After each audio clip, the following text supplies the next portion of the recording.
Please pray with me. Spirit of light, of love, of insight and wisdom, courage, resilience. Spirit of all those things that make up humanity at its best. Minister to us, your people, we pray. May only truth be spoken, may only truth be heard, we ask. Amen.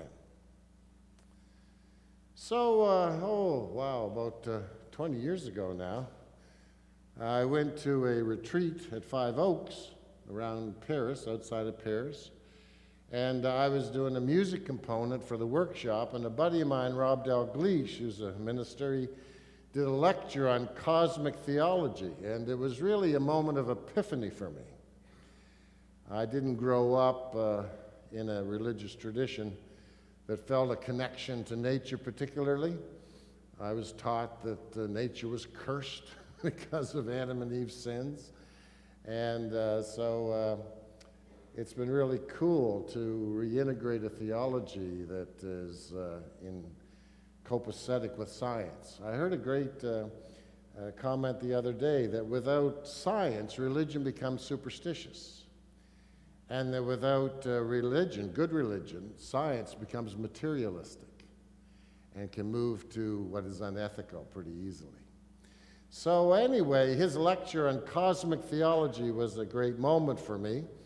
And he pointed out that most of us have grown up with the Newton outlook of science. You know, we grew up in school being taught about the laws of gravity. What goes up must come down.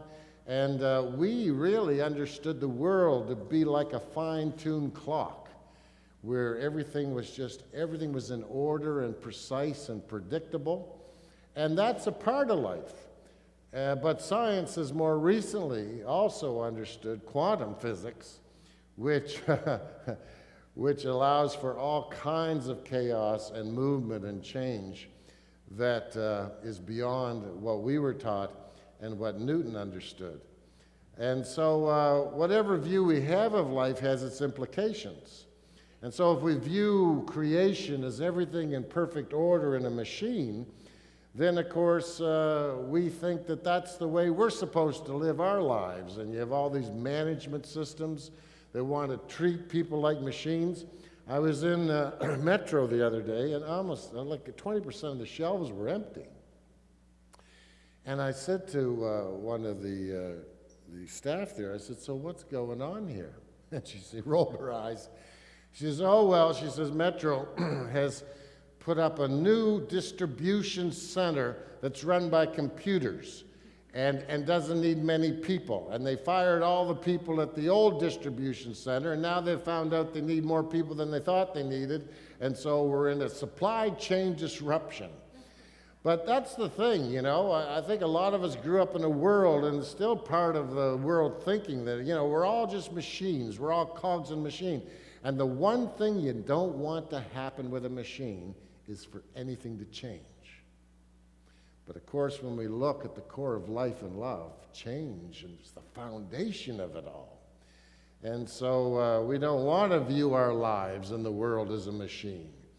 Because if we view that too, it's kind of by, you know, whatever that creation power is that we call God. I mean, you'd think it had gone to sleep and is retired. When creation is being created and evolving today as much as it ever was.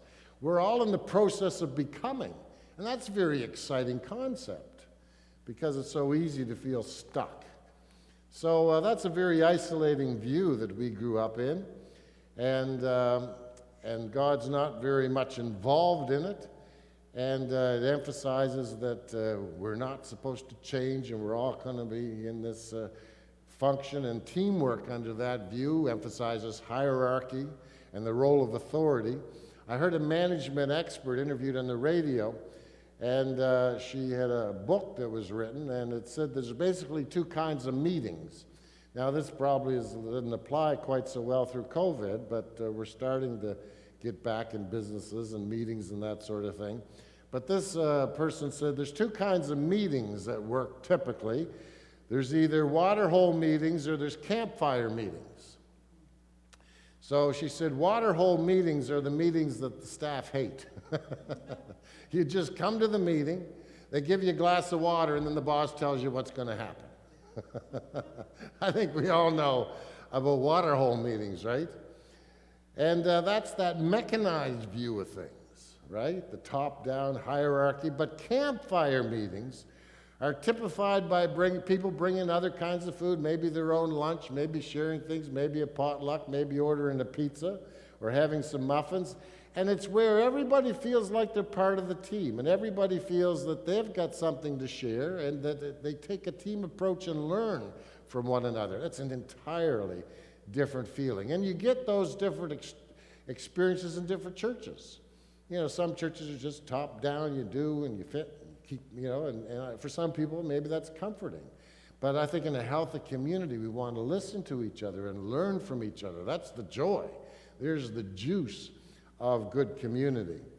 And since the work of Einstein, science has shifted in its understanding from viewing the world as a machine to understanding the whole cosmos as an organism.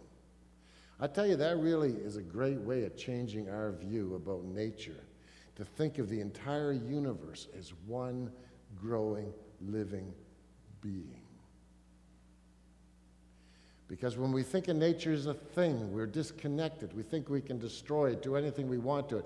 But when we start to realize that we are all part of one being, wow, that's a big change of understanding.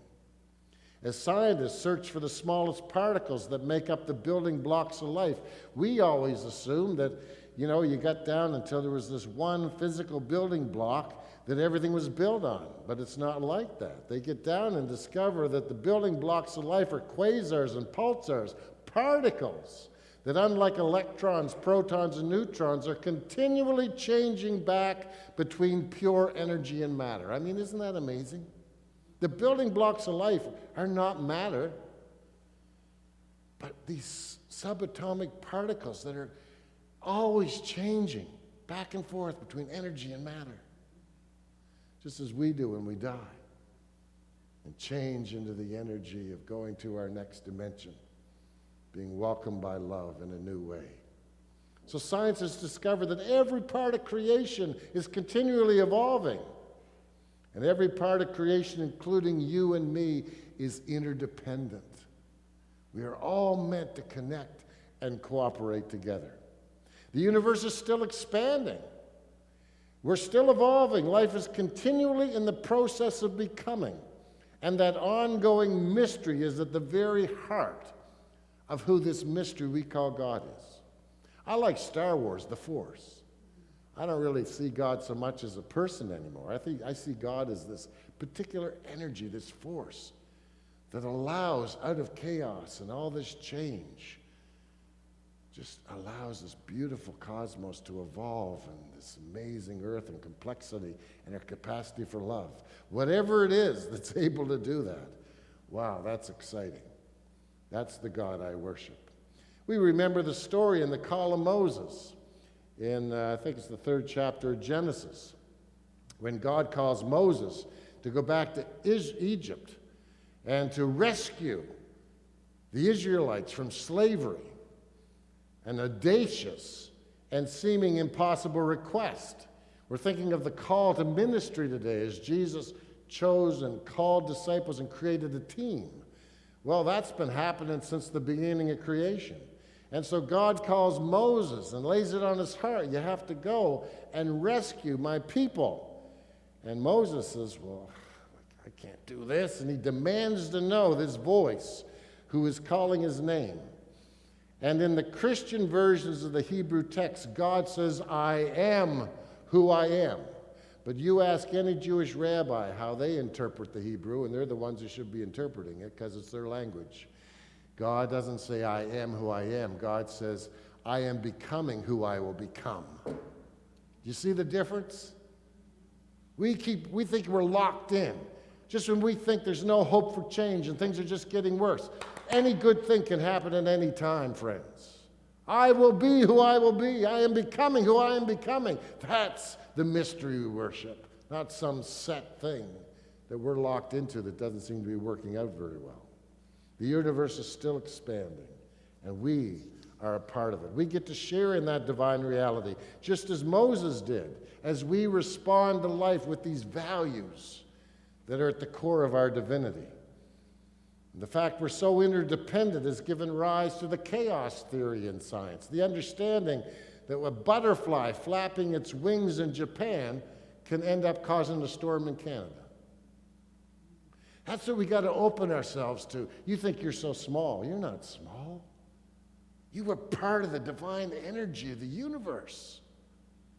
And you may feel like you're just a butterfly flapping your wings, but you flap those wings, and you'll be amazed at what your love can do.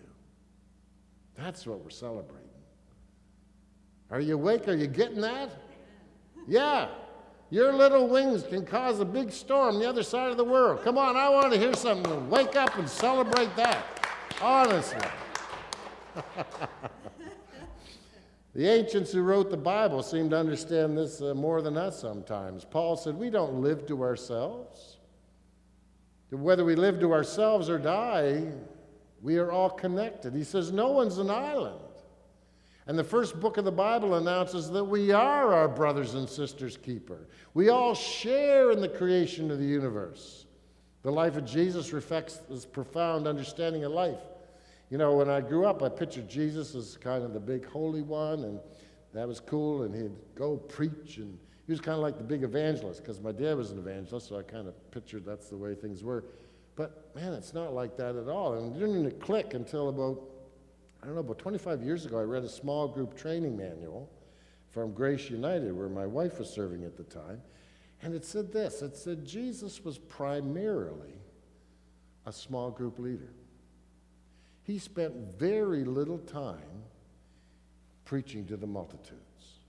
And what's the first thing he does when he gets this vision, this epiphany from John, his cousin, that he, as a butterfly, can do some flapping and some changing in what seemed like the stable, unchangeable Roman government and all the meanness and cruelty in his day? He got excited about flapping his wings. But he didn't go flapping them by himself. What's the first thing he does? He goes picking out a team, putting a team together, because that's where the juice is. That's where the spirit flows. That's what allows the butterfly to start to create as more and more energy starts to grow, and then it takes off. And so that's so cool that the core of Jesus' ministry was the fact that he asked some fishers to join his team. And we read in this story the part where Jesus suggested they go out and catch some fish in their nets, and Simon says, no, we've been fishing all night. And she says, well, let's go anyway. And just a sign that Spirit was with them, they caught a lot of fish. You might find that story's familiar because it's told in John's Gospel in an entirely different way. In John's Gospel, that story of Jesus telling them to get some fish after they haven't been able to catch any happens after the resurrection. So both stories, the Jewish tradition is telling stories and retelling them in different ways to make different points and make connections too. So as Jesus begins his ministry on earth, you have a story of him choosing his disciples and them flourishing, and even though by themselves they hadn't been able to catch anything the night before. After his death, we've got another calling. As the disciples had gone back to fishing, they'd given up on the way, and so the resurrected Spirit calls them together, what Acts calls Pentecost. When the Spirit came and they got empowered, they lost their fear. They said, we can still do some flapping even though Jesus died. And so we have this picture, again, of Jesus at the beach telling them, go out and catch some fish. I'm still with you. Yeah, I'm dead, but my Spirit is with you. You can do this. So you see, the story is used as a call story. Jesus, the physical Jesus, and then the Christ, the energy of Jesus that continued after his death. So everything we know about Jesus, the movement that spread the message of the liberation, that we don't have to obey rules that are mean and that hurt people, and that we can do anything that's right, even if the leaders in our lives tell us we're not supposed to. That was the message of the early Jesus movement. That's what took off. And that's what happened when the Spirit came and empowered them to be that way. And that's the second coming of Jesus. You know, there's a lot of Christians still looking for Jesus to physically come back again. Well, that ain't going to happen. But I'll tell you, in the Acts of the Apostles, we read about the Spirit of Jesus coming, and the church flourished. Here's the second coming. And the Spirit of Jesus is with us now, still calling, still nudging, still inviting us to flap our wings, do our best to love and be the best we can do. Unfortunately, the last 800 years of Christianity tried to make everything about Jesus. I got a really neat documentary, and I enjoyed watching it, and it was about the Jesus movement, how contemporary gospel started. And it basically was the hippies of the 60s who were turned off to the system, turned off the Vietnam War, and then that all burned out with drugs and nothing making sense. And so they started to have experiences of Jesus, and they started creating music that was their own music, and that reflected the music they'd grown up in. And of course, all the churches couldn't stand them. But they would meet on their own, and it just grew like wildfire, especially in California. And the first person who put his stamp of approval behind them that started to open churches up to them was Billy Graham. Billy Graham started having the Jesus movement and the music of that at his crusades. And that opened the door. But, you know, and we use some of that music here. During our prayer time, we'll be using a piece today. And I love worshiping Jesus. Jesus connects for me. I grew up with Jesus as my elder brother. And so that works. And we need to worship too, because, gosh, we need to realize whatever name you want to put on it, there is something in the universe that holds things together and that pulls apart things that are no good. There is an immune system in the universe that tears down what is evil, and it overcomes evil with goodness. So, you know, worship helps us be aware of that instead of just being on our own and seeing how everything's no good and saying, oh my goodness, you know. No. We need to get together and revive our spirits and worship together. But the problem with evangelicalism and the Jesus music is it's all about Jesus and me, and it's based on the lie that I'm born a sinner, and unless I get saved, I'm going to hell. And so everything's Jesus, Jesus, Jesus, save me, Jesus, save me. And they're always praising Jesus, and you don't hear anything about helping people who are being oppressed. You don't hear anything about bringing in gays and lesbians and caring for them and taking care of the poor and working on homelessness and working on racism. Oh, no, just Jesus and me, Jesus and me. Well, God isn't interested, and Jesus isn't interested in just the God in me, Jesus and me, because that's not what Jesus was about. That's not what the Spirit is about in our world. Now, the empires and economic leaders, they love a church that has people just focusing on Jesus and God.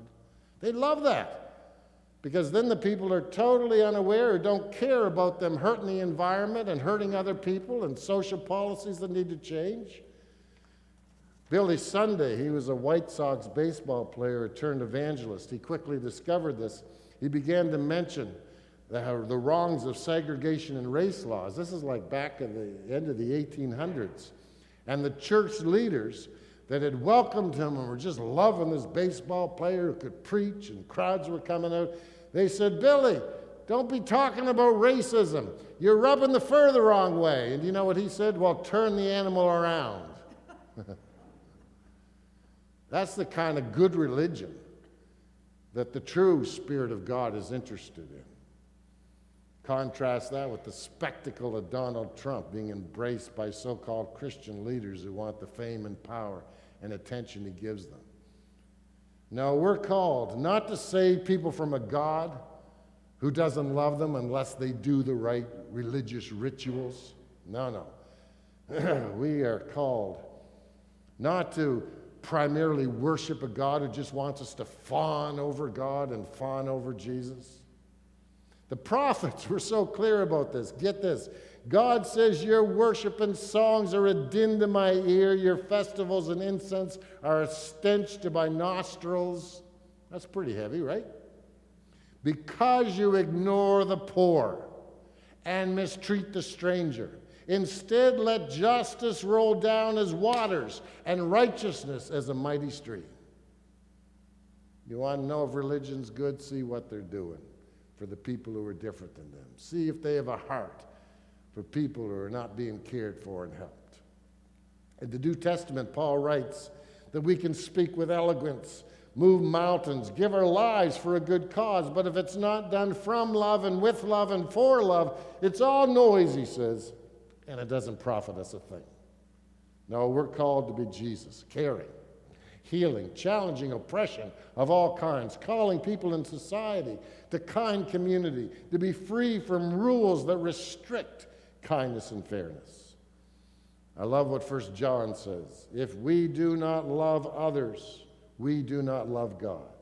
But if we love our brothers and sisters, then we love God, know God, and will see God. Because why? God is love. So any of you out there got a problem with the God word, just put love with a capital L. The source of life, the source of love. That's what it's all about. That's what ministry is all about. You know, ministry is not being a minister. There's lots of ministers today who aren't doing ministry. They say religious things, but they work out of ego or guilt, or they're burnt out and don't feel for people anymore.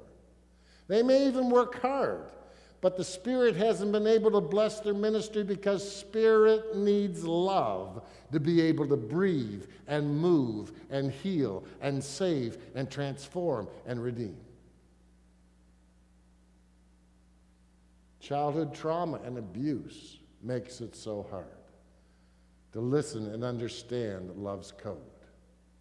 When we're not nurtured as a child, our God nature knows that something's wrong, and we react to the pain of being harmed or ignored. We react with a mixture of anger or rebellion, self-harm, depression, anxiety. But we also blame ourselves as children because we can't figure out that it's other people's fault. We think it must be our fault. And so there's a part of ourselves that gets hardwired to think that we're the reason that we've been abused. We're the reason we've been neglected. That there's something wrong with us. The brain pathways that feel these emotions of anger and pain and guilt become so established that we move into adulthood with a brain that is wired to re-experience these feelings of rejection and anger and anxiety and guilt, even though we're no longer children. And so it's like we self-sabotage because we can't trust that the universe and those we love will ever be kind to us. Without knowing it, we replay the conflicts and rejections over and over.